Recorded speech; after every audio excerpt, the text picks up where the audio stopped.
Je suis Alfred Goun, coaching manager sur le projet ProJeune. Aujourd'hui, nous allons parler de comment élaborer un bon curriculum vitae, appelé encore CV.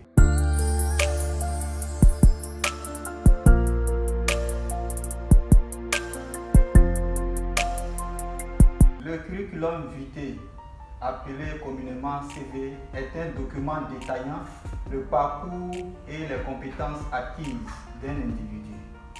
Il s'agit en général du parcours scolaire et ou professionnel qui fait état de la compétence d'un candidat dans un poste à pourvoir.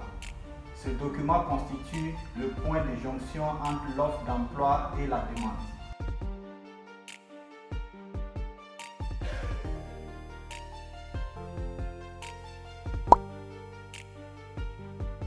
La première des choses, c'est de mettre en valeur ses compétences et expériences. Il est important dans son CV de mettre en valeur ses principales compétences, c'est-à-dire les formations suivies et diplômes obtenus et les expériences acquises. Si tu possèdes un grand nombre d'expériences professionnelles, pense à privilégier les plus récentes et celles ayant le lien avec le poste recherché. N'oublie pas que les recruteurs reçoivent des centaines de CV et ils ne prendront seulement que quelques minutes pour lire les tiens.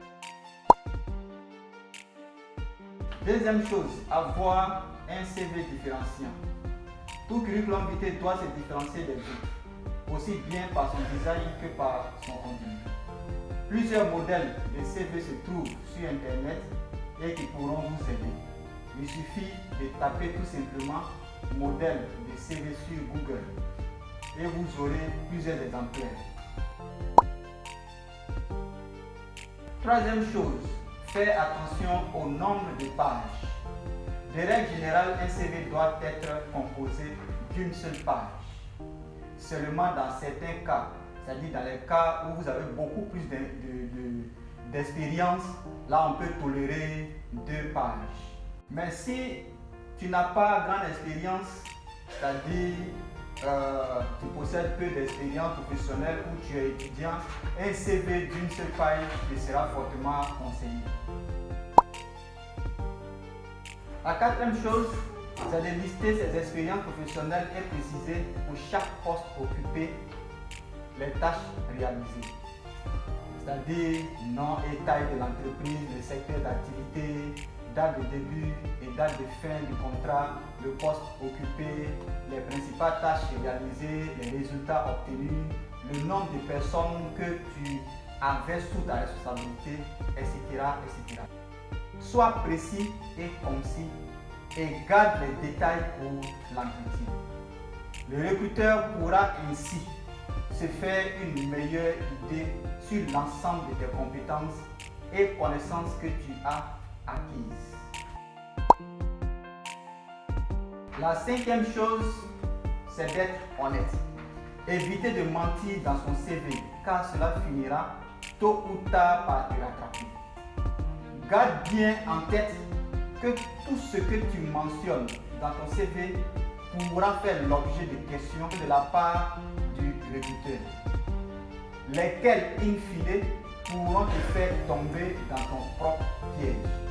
Être honnête reste le meilleur conseil pour faire un bon CV.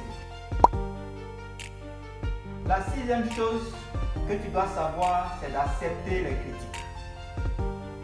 Ne pas hésiter à montrer ton CV à ton coach et à plusieurs d'autres personnes, c'est-à-dire amis, tes parents, la famille, afin de recueillir leurs critiques en vue d'améliorer ton CV.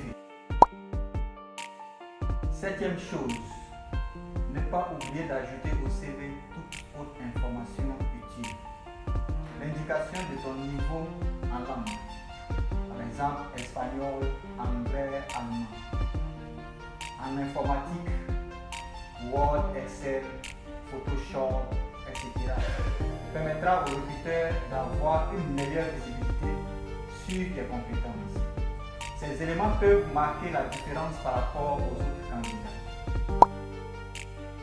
Huitième chose, ce sont les informations de contact.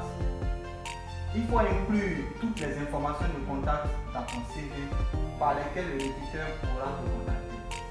Plus il y en a, mieux c'est. Donc, tu dois inclure ton adresse email, le téléphone, Skype, etc. N'oubliez surtout pas de travailler avec votre coach. C'est important. Il pourra vous appuyer dans l'élaboration de votre CV. Voilà. Tu as toutes les informations pour mieux te vendre à travers ton CV.